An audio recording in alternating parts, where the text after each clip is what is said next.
The fog had swallowed Grosvenor Square whole. Edwina Hartley had been standing at the iron railing for 3 minutes, waiting for a gap in the yellow murk through which she might reasonably cross, when she heard the sound that stopped her breath entirely. It was not a cry or a crash, but something quieter, and therefore worse. The sound of a man's boot finding the edge of a curb it had not expected, and the scrape of a cane sweeping air where stone should have been. She turned without thinking. He was tall, dressed in clothes that announced his rank even through the fog. A greatcoat of charcoal wool with a double collar, a hat set at the precise level of a man who had once done everything precisely. He held the cane like a weapon against the darkness around him, and his face was composed in the particular way of a person who had decided to perform confidence until it became real. It was not becoming real. A dray horse and its cart loomed out of the murk from his left, the driver calling out too late, and the tall man did not hear it in time to move. Edwina stepped forward. She took hold of his arm just above the elbow, firm and without apology, the way she would take hold of a door that was about to close on something valuable. "I have got you," she said. She did not shout it. She said it the way she said most things. Plainly, at the correct volume for the distance between them. His body went absolutely rigid at the contact, every muscle beneath the charcoal wool tightening against her hand. And then, after a moment, she would think about for weeks afterward, it did not. The horse and cart passed within 4 feet of where he had been standing. She guided him across the square in 8 measured steps, her voice low, naming the things his cane could not tell him. Cobblestone. Then the smoothed path. Then the step down where the road joined the pavement on the far side. He did not speak. He did not need to. What she could not see, in the fog and in the dim light of a single gas lamp 40 yards away, was that his jaw had tightened, not in resistance, but in something much older and much harder to name. Something he had carried without relief for 3 years. She did not know that yet. She would learn it later, in a library that smelled of beeswax and old leather, in a house she had not imagined entering, in circumstances that would make her £32 annual wage feel like the last solid ground beneath her feet before it shifted. Edwina Hartley had not expected any of this. She had not, if she was honest, expected very much at all. Her father had died in February, quietly and with debts that were not enormous but were perfectly shaped to reduce her, the way a small stone precisely placed can redirect an entire stream. He had left her a modest reputation, a serviceable education, a gift for languages she had never been encouraged to use, and no money. The house in Wiltshire had gone to a cousin by entail, which was not unjust by the law's reckoning, and Edwina had spent 3 weeks understanding that the law's reckoning and her own were not the same thing. She was 24 years old in the spring of the season, and every woman she knew who found herself at 24 with education, modest reputation, and no money became one thing, a companion. So she had become one. Her employer, Mrs. Holt, was a widow of moderate means and considerable social aspirations, who spent the London season attending every event to which she could obtain an invitation, and required Edwina to attend with her, to manage her correspondence, to read aloud to her in the evenings, and to remain at all times 3 steps behind and 1 register below, which Edwina managed without difficulty, because she had spent most of her life learning to manage things without visible effort. She wore gray at the season's first assembly. Not morning gray, not fashionable gray, but the gray of a gown that had been well made 4 years ago and had been maintained with the kind of careful attention that disguised how many times the hem had been retrimmed. The ballroom at Almack's was hung with candles, and filled with the particular murmur of 200 people engaged in the work of being seen. Edwina was not engaged in that work. She stood against the wall near a column that blocked the draught from the east door, and she watched. Lady Dorothea Ashford was watching too, from the raised gallery, but what she watched was different. Edwina noticed her because she was impossible not to notice. A woman of 60 with the bearing of a person who had decided at 40 that the world would accommodate her and had been proving it correct ever since.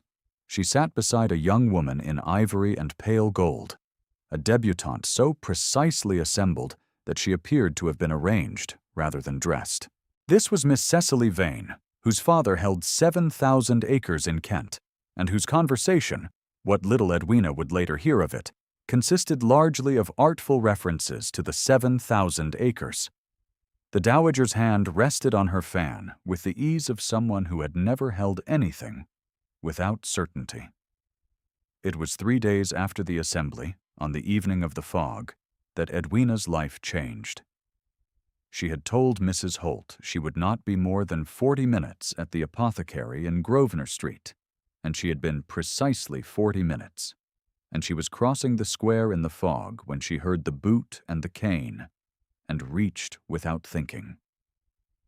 Afterward, when she had guided him across and he stood on the pavement with the composure reinstated, he did not thank her immediately. He turned toward her voice, with the particular orientation of someone for whom voice had become a compass, and he said very precisely, "Your name." It was not a question. "Edwina Hartley," she said. He was silent for a moment. That was considerably longer than silence usually lasts between strangers. Then he said, "I am Ashford." She knew the name. Every person in London who read a newspaper knew the name. Edward Ashford, the Duke of Ashford, who had inherited the title at 30 and managed it at 31, and at 32 had lost his sight in a riding accident outside his estate at night. A fact the papers had reported with the particular tone of awed solemnity reserved for misfortunes that happened to powerful men. He was now 33, and he was standing on the pavement in the fog, and his face was doing nothing she could read.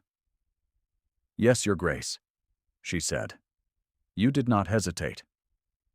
She considered this. The horse was very close. He made no reply to that.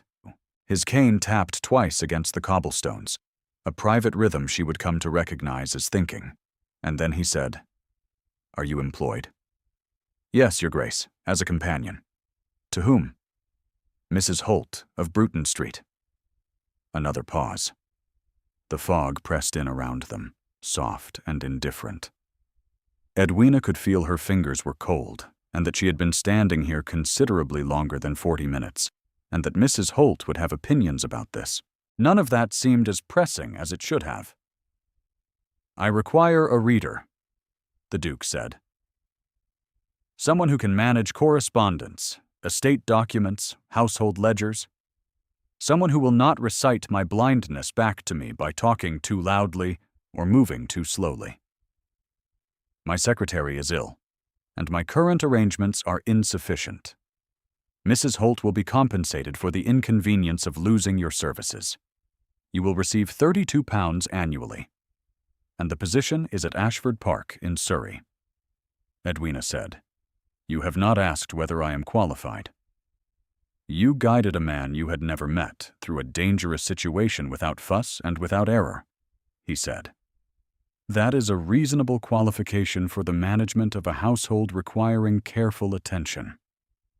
She looked at him for a moment. His profile was turned slightly toward the lamplight, and she could see the line of his jaw, sharp as a thing cut from stone, and the small tension at the corner of his mouth that was not quite uncertainty and not quite anything else. "Yes, Your Grace," she said. Ashford Park stood 12 miles south of London in grounds that had been designed, decades before the Duke's birth, to be admired from a distance. Edwina arrived on a Thursday in late March in a hired coach, carrying 2 trunks and a bandbox and the plain working conviction that she had agreed to this position because it paid £32, and because standing on the pavement in the fog with a man who spoke to her as though her answer was a matter of practical importance had felt, unexpectedly, like being addressed by someone who expected her to answer. The house was very large. The housekeeper, Mrs. Ayes Greaves, was a woman of practical warmth, who showed Edwina to a room in the east wing that was smaller than the guest rooms, but larger than a servant's room, and positioned, she noted, directly at the end of the corridor where the Duke's study stood. The library was where she understood the scale of what was required. It ran the full length of the south wing, 2 stories of shelved volumes and a gallery above, and it was not merely decorative. The Duke used it. The evidence of that use was everywhere. The opened volumes left spine up on the reading stand, the particular arrangement of the ink and papers on the writing table that had clearly been set by someone who knew exactly where each item was and required that knowledge to hold. The single armchair positioned close to the window for light. That was, she realized, not a habit of comfort, but an old one, from before. She found him there the first morning. She had knocked and been told to enter, and she entered to find him seated at the writing table with his hands flat on a document he could not read. He turned toward the sound of the door with the precision she was beginning to expect from him, and he said, "Miss Hartley." "Good morning, Your Grace." "There is a stack of correspondence on the table to your left. The housekeeper has arranged them by apparent urgency. Begin with the top 3. She sat in the chair across the table from him, found the stack, and began. The work suited her in a way she had not anticipated. She had read aloud to Mrs. Holt for 8 months, and it had always felt like a diminishment, performing someone else's pleasure for their consumption. Reading to the Duke was different. He listened with the whole of his attention, stopping her at intervals to ask for a particular phrase to be repeated, responding to the contents with the quick, precise mind of someone for whom information was not entertainment, but instrument. She learned quickly which correspondence required immediate reply and which required careful navigation, and she began to understand the machinery of a great estate, as she had never understood anything simply from proximity to it. She also began to understand Thomas. He was 8 years old, the Duke's ward by an arrangement made before the blindness, a small, quiet child who occupied the nursery at the top of the north stairs, with a nurse named Agnes, and 2 toys he carried everywhere: a carved wooden horse and a miniature that hung on a ribbon around his neck. He ate his meals apart from the household, and appeared at the edges of rooms the way children do when they are not certain whether being seen will be welcome. The Duke could not see him. This was the fact that sat at the center of everything. He could not see the child's cautious appearance in doorways, could not see the particular expression Thomas wore when he stood at the far end of the library listening to Edwina read aloud, the look of someone receiving something he had not known he was hungry for. She did not report Thomas's appearances to the Duke. She was not certain why. It felt like a thing that wanted to resolve itself in its own time. She did begin, after the first week, to arrange the reading so that the material was audible from the doorway. She told herself this was because the acoustics were better. She did not examine this closely. Lady Dorothea arrived on a Thursday in early April, with Miss Vane in the second carriage and enough trunks to suggest a stay of considerable duration. She took in Edwina in the entrance hall with a single sweeping assessment, the kind of look that was not impolite in the technical sense, and communicated everything intended. "You are the reader," she said. "Yes, my lady." "Miss Hartley." The name was placed in the sentence the way a person places a hat on a stand, correctly and without particular interest. "My son requires a great many things. Good reading is one of the simpler ones. You will find your duties are not excessive." She moved on before Edwina could reply, which was presumably the point. The household reorganized itself around the dowager's presence with the quiet efficiency of long practice. Meals moved to the formal dining room. Miss Vane appeared at the Duke's right hand at dinner and conducted herself with the polished ease of someone who had been rehearsing for this specific room for some time. She was graceful. And her conversation was better than the 7,000 acres had led Edwina to expect. And she looked at the Duke with an expression that was almost warmth. Edwina ate at the foot of the table and attended to her duties, and noticed that the Duke's hands had gone flat on the tablecloth, and that his jaw was doing the thing it did when he was managing something. The managing increased. In the library, with Edwina, he was different. She had begun to understand this without naming it, the way you understand a room has changed temperature before you have put words to the fact of it. He asked her questions that were not strictly necessary for the management of correspondence. He wanted to know what the grounds looked like in the particular light of a March afternoon, whether the copper beeches at the south edge of the park had come into leaf yet, what color the sky was at present. She answered him with the same plainness she brought to everything, describing what she saw without embellishment. And he listened with a stillness that was different from his professional stillness. Quieter and more unguarded. She read to him from an agricultural periodical one afternoon, and when she reached a passage about the management of heavy clay soil in wet springs, she commented without thinking that the approach described seemed to her an overcorrection given the drainage characteristics she had observed in the lower field. And there was a silence of 3 seconds, during which she remembered that she was employed as a reader and not as an advisor on estate management. "Go on," the Duke said. She was not certain whether he meant the reading or the observation. She continued both, and he did not interrupt her, and his cane tapped its private rhythm twice against the chair leg, which she had learned meant he was pleased. If someone at that precise moment could have reached her life and asked what she thought it contained, she would have said, "A position, and £32 per annum." And a man whose attention felt like a window opened in a room she had thought permanently sealed. She would have said this plainly and without decoration, and she would not have admitted to the part that felt like a window. This is a good moment to note, if you have been listening to Edwina's story with any recognition of its particular shape, that you are not wrong about where it is going. The question has always been not whether, but how. And how is never predictable. And the next thing Edwina encountered was not the thing she expected. Mr. Fenwick, the Duke's solicitor, arrived on a Monday with a stack of estate documents requiring the Duke's review, and apparently Edwina's assistance in reading them aloud. He was a thin man of middle age with an efficient manner and ink-stained fingers and eyes that moved over her with a calculation she filed away at the back of her attention. The documents were routine until the fourth one. It was a lease renewal for a tenant farm called Hollowgate, 38 acres of mixed arable in the east of the estate. The terms, as written, set the annual rent at £68, payable at Michaelmas. Edwina read it to the Duke and was 3/4 through the associated schedule when something snagged. She stopped.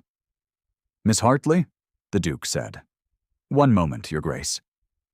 She went back to the previous document, which had been the original lease from 4 years prior. The original rent was £24.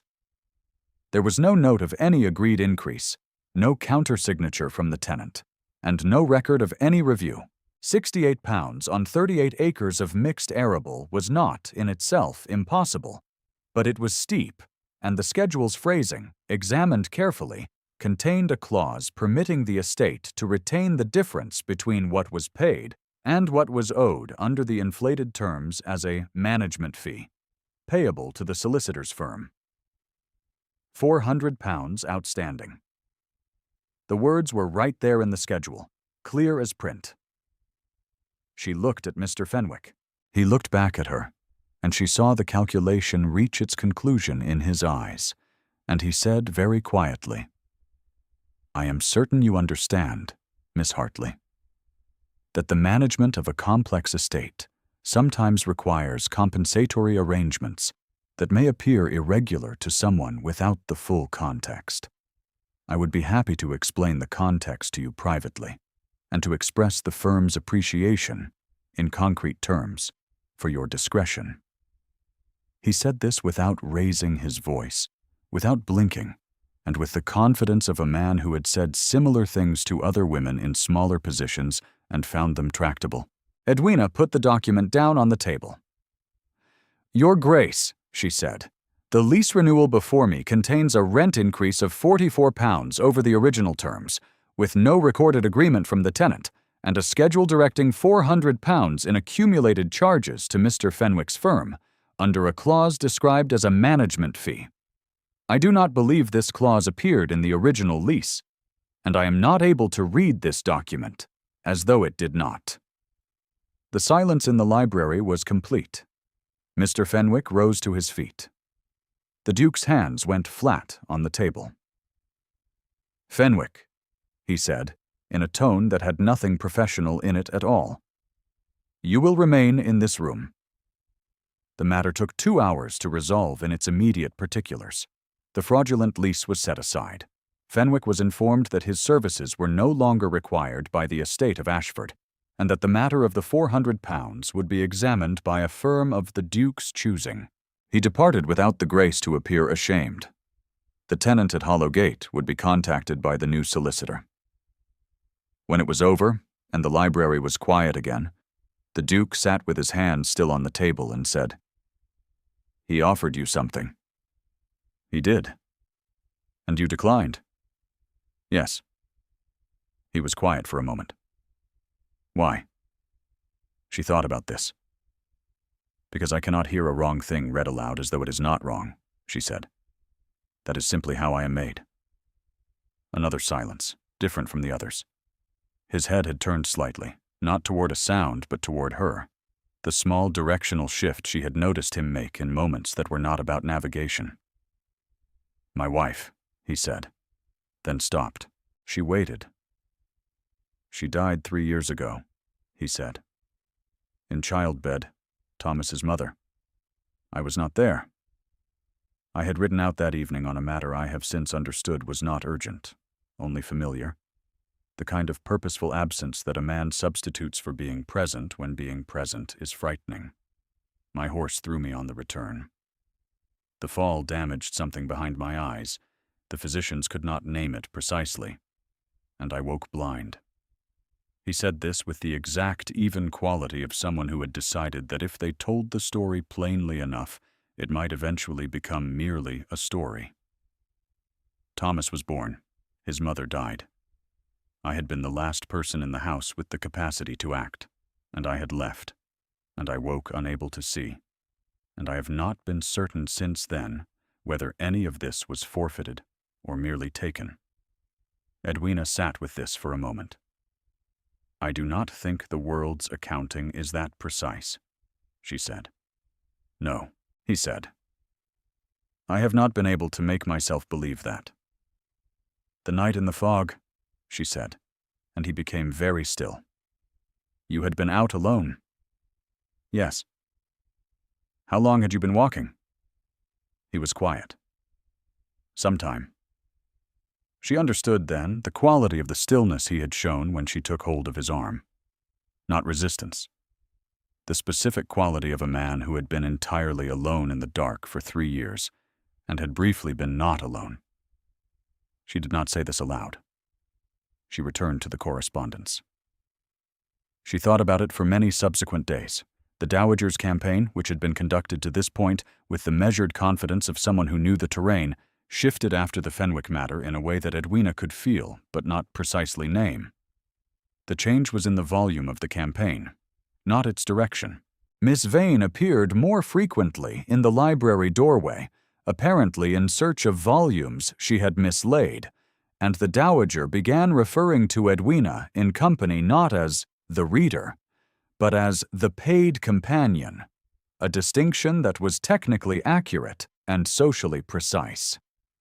At a small dinner assembled for a party of 8 in the second week of April, the Dowager said, within clear range of 4 other guests, "Poor Miss Hartley manages the correspondence beautifully. One must be so careful in choosing one's paid help. Not every household takes the trouble." Edwina, seated where she was seated at such dinners, which was below the salt and above the silence, finished her soup without changing her expression. The Duke's head had turned very slightly toward the sound of his mother's voice. 3 days later, a card arrived in the hall for Miss Vane, who received it with a gratified expression that the Dowager mirrored with the satisfaction of a plan proceeding correctly. It was an invitation to a Venetian breakfast at the house of a Mrs. Cavendish, a woman of considerable social influence, and it had been issued to Miss Vane and to the Dowager Duchess of Ashford and to the Duke of Ashford, on the understanding that he would appear with his appropriate companions. The breakfast was arranged for a Saturday. The Duke, when Edwina read the invitation to him, said, "I will not attend." "Yes, Your Grace." "My mother will attend." "I expect so, Your Grace." "Miss Vane will attend." "I believe that is the intention." A pause. The cane tapped once. "You will come." She had not expected that. "I am not named in the invitation." "You are my reader," he said. "My correspondence requires management even at social events. You will come." She understood by then what his commands were and what they were not. She said, "Yes, Your Grace," and returned to the lease review she had been conducting for the new solicitor's firm, and she did not permit herself to examine the warmth that had settled in her chest at the word, "Come." The breakfast was held in Mrs. Cavendish's long drawing-room, with its windows opened onto a garden still brown from winter, but arranged to suggest spring. There were 40 people present, the season's usual mixture of rank and aspiration, and Miss Vane moved through them with the practiced ease of a woman who had been taught from childhood that rooms like this one were her natural element. The Dowager, seated near Mrs. Cavendish with the authority of long social alliance, said, when a woman nearby asked who Edwina was, "A servant, naturally. My son requires considerable assistance. One finds what one can." The woman who had asked was a Mrs. Pembridge, a stout, friendly woman whose son was at Oxford, and who had no particular stake in the hierarchy. And she said, "Oh, but surely she is a gentlewoman. I can hear it in her voice." And the Dowager said pleasantly, "Breeding and station are not the same thing, Mrs. Pembridge," and that was the end of that exchange. Edwina had been standing near the window.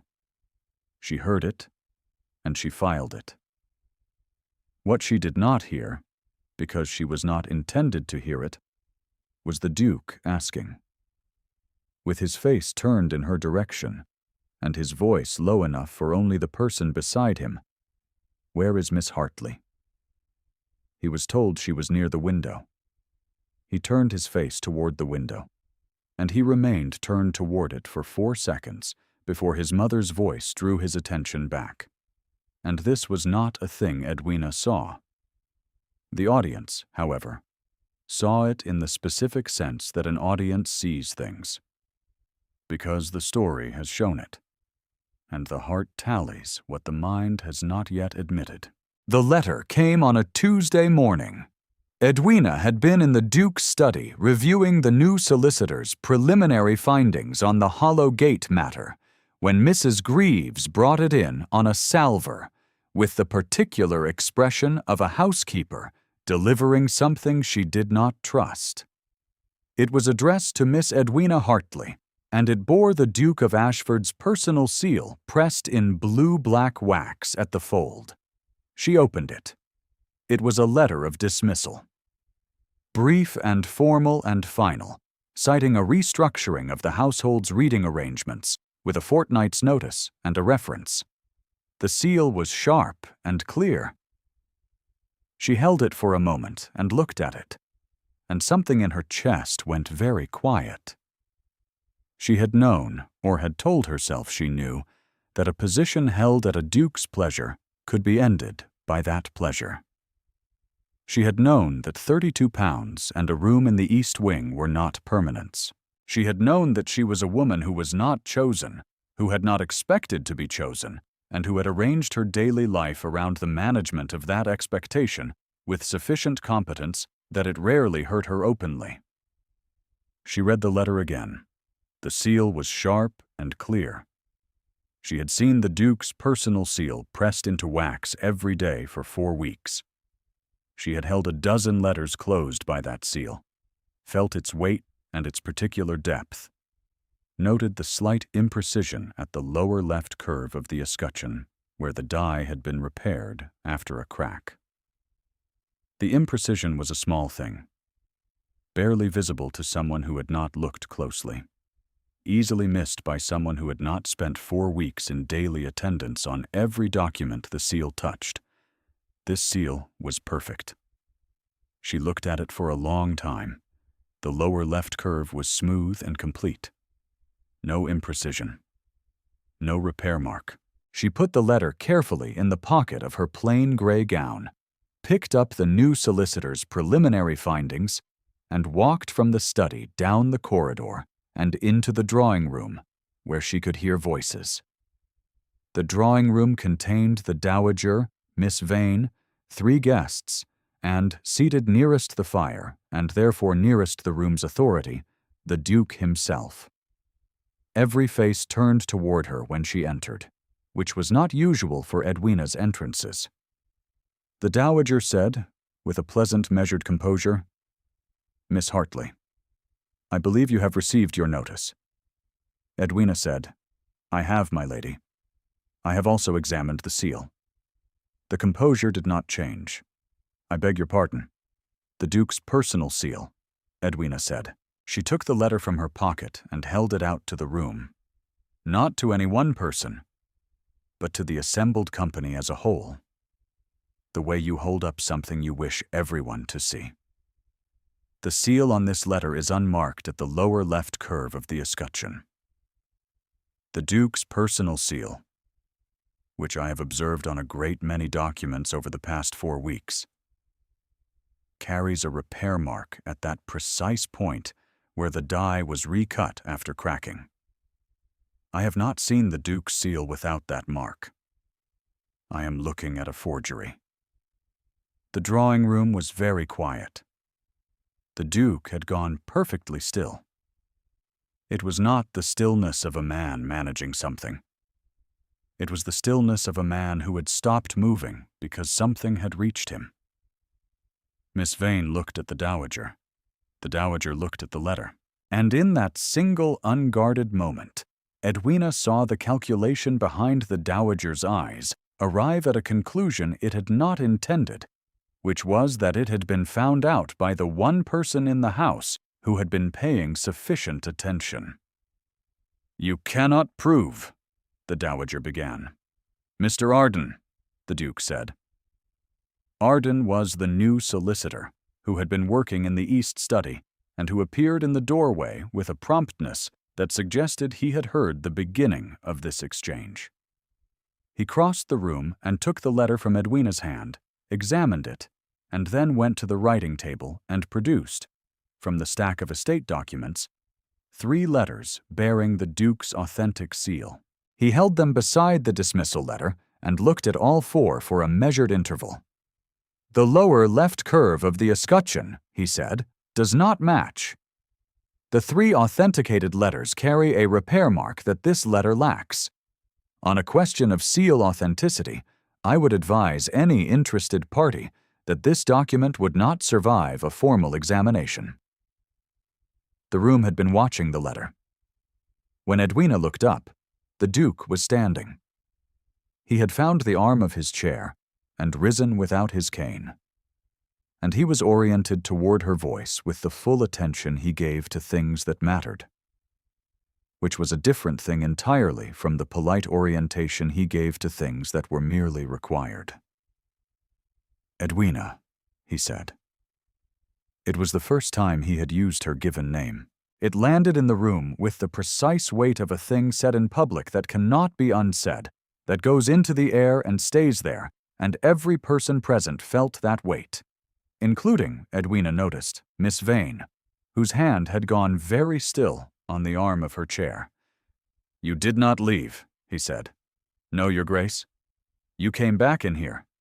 The letter was a forgery. You could not have seen it yourself." The room absorbed this sentence in silence.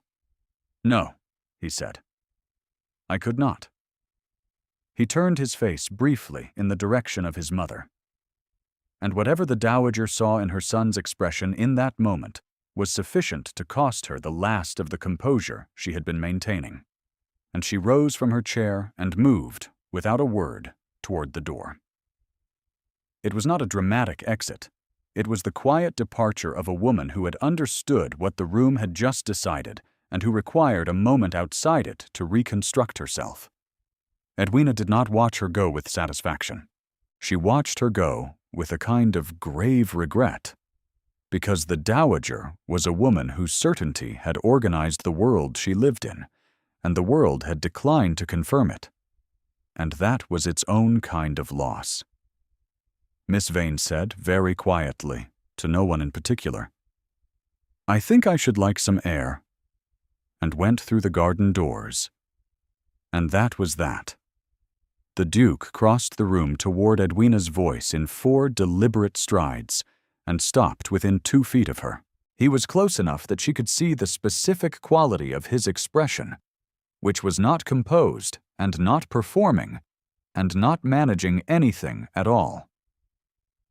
"I cannot offer you," he said, "a straightforward accounting of what I am about to ask, because I do not have one.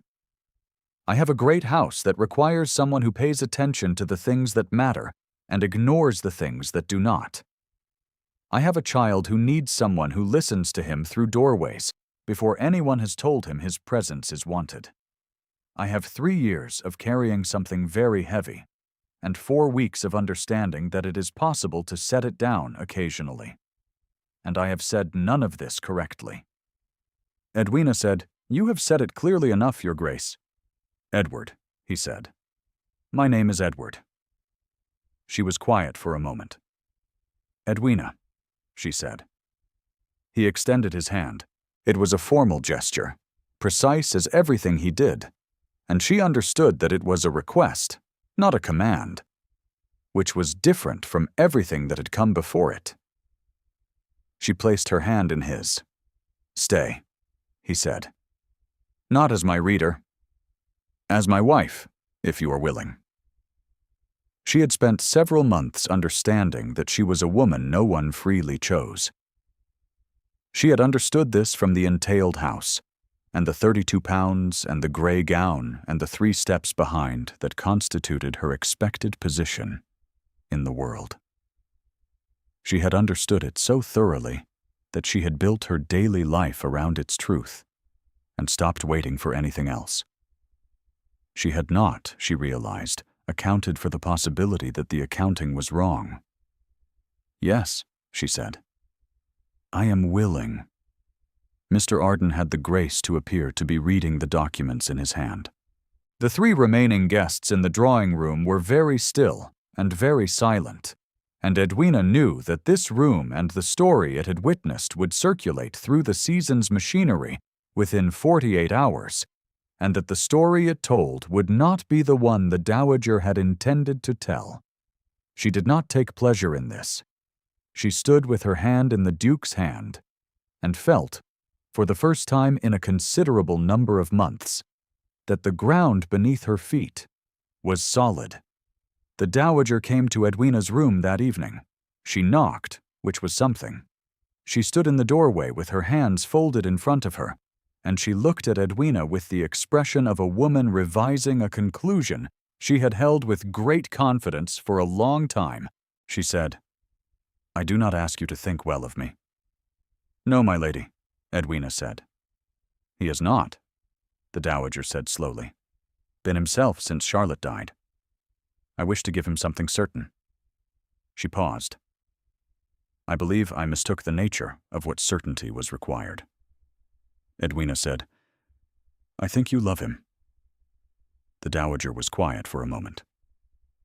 Yes, she said, with a simplicity that was, Edwina thought, possibly the most honest thing the woman had said in her presence. I do. She departed the following morning, with one trunk fewer than she had brought, and she left a note for the Duke that Edwina did not read, because it was not addressed to her. Spring passed into summer, and summer into the first cold weeks of autumn while the estate found its new order. Mr. Arden confirmed, in a formal letter delivered in mid-May, that the £400 referenced in the fraudulent schedule would be pursued through appropriate legal process, and that the tenant at Hollow Gate had been informed his rent stood at its original terms. Thomas began appearing in the library not at the doorway, but inside, first standing near the shelves as though he had come for a book, and then, gradually, occupying the window seat with the wooden horse in his hand and the miniature around his neck, while Edwina read aloud. She had not arranged this. It had simply happened.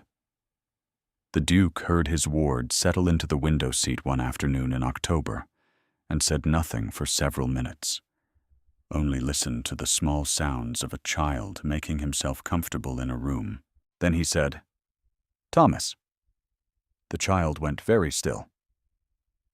Would you like to hear the next chapter? A pause.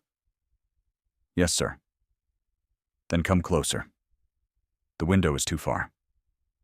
She heard Thomas's feet on the floor, and the creak of the chair beside the reading table, and the small sound of a carved horse being placed with precision on the wood's edge, and she continued reading, and the Duke's hands rested flat on the table, and for the first time they were not doing so for lack of anything else to do.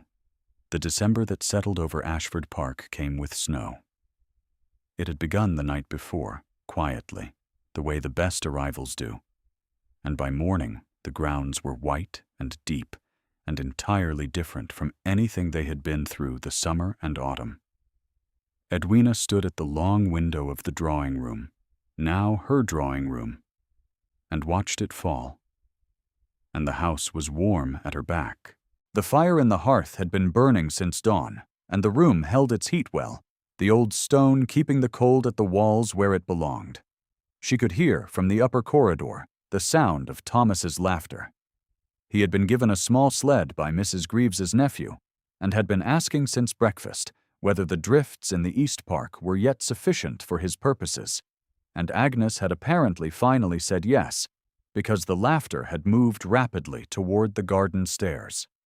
She felt him before she heard him, the particular quality of the air in a room changing when someone who matters to you enters it. Edward's hand found hers in the way that had, over the months since the drawing-room scene and the small ceremony conducted in the Ashford Estate Chapel on a morning in late September, become the ordinary language between them, easy and certain, his fingers finding hers in the dark as reliably as finding north. "It is snowing," she said.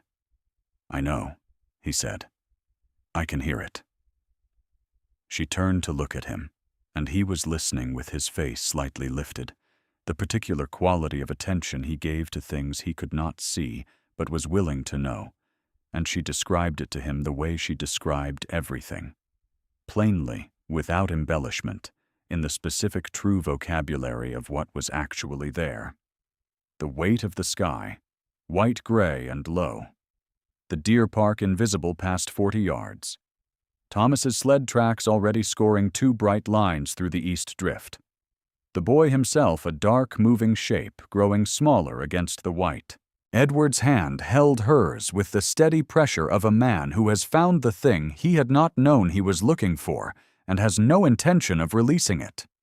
From somewhere in the drift, Thomas laughed again, the clean, uncalculated sound of a child entirely occupied by the moment he is in. And it carried back to the house across the snow the way sounds do on still cold mornings, clear and precise, and entirely itself. She had come to Ashford Park with 2 trunks and a bandbox and a plain gray gown and £32 annually, and the quiet conviction that what one did, when no one was freely choosing you, was to continue making oneself useful and to expect no more than that. She had been wrong about the expecting. This was her house, and this was her fire, and this was the hand in hers. And outside in the cold white park, Thomas was laughing. If Edwina's story has found its way to you today, leave a word in the comments about the moment that stayed with you longest. And if you would like to hear more stories told in this way, the subscribe is just below.